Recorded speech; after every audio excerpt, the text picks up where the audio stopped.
क्योंकि आप जानते हैं पहले से, मैं बस इतना ही बताने वाला हूं कि वो कॉन्सेप्ट आया कहां से। देखिए ध्यान से,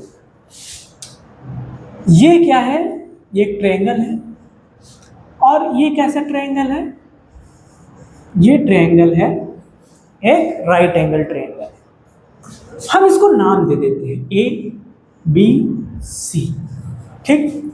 ये अकेले 90 है, इन दोनों एंगल यानी इन तीनों एंगल को जोड़ने पर क्या आएगा, 180 आएगा, सीधी सी बात है। ये अकेले 90 है, तो इसका मतलब ये हुआ कि ये दोनों मिल करके 90 होंगे, मतलब ये दोनों मिल करके 90 होंगे।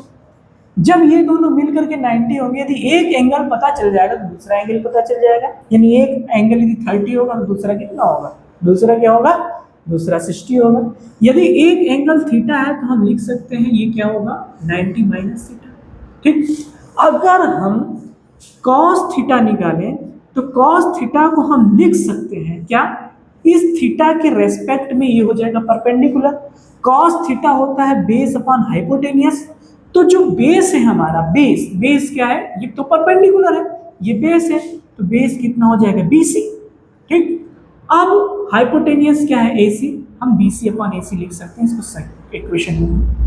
अगर हम इस एंगल को देखें तो इस एंगल के सामने ये परपेंडिकुलर का काम करेगा, और ये किसका काम करेगा, जब ये परपेंडिकुलर हो गया तो ये बेस हो गया। अगर हम साइन 90 माइनस थीटा निकालें तो हम लिख सकते हैं, क्या लिख सकते हैं, परपेंडिकुलर अपॉन हाइपोटेनियस, यानी P अपॉन H, यानी हम लिख सकते हैं परपेंडिकुलर क्या है, BC है, तो BC अपॉन AC, बस।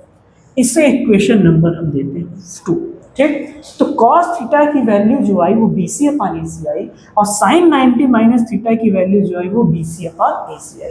इसका मतलब ये हुआ कि जब राइट हैंड साइड आपस में इक्वल है तो लेफ्ट हैंड साइड भी आपस में इक्वल होगा, तो हम कह सकते हैं sin 90 minus theta is equal to cos theta. उम्मीद है समझ में आया होगा। जय श्री राम।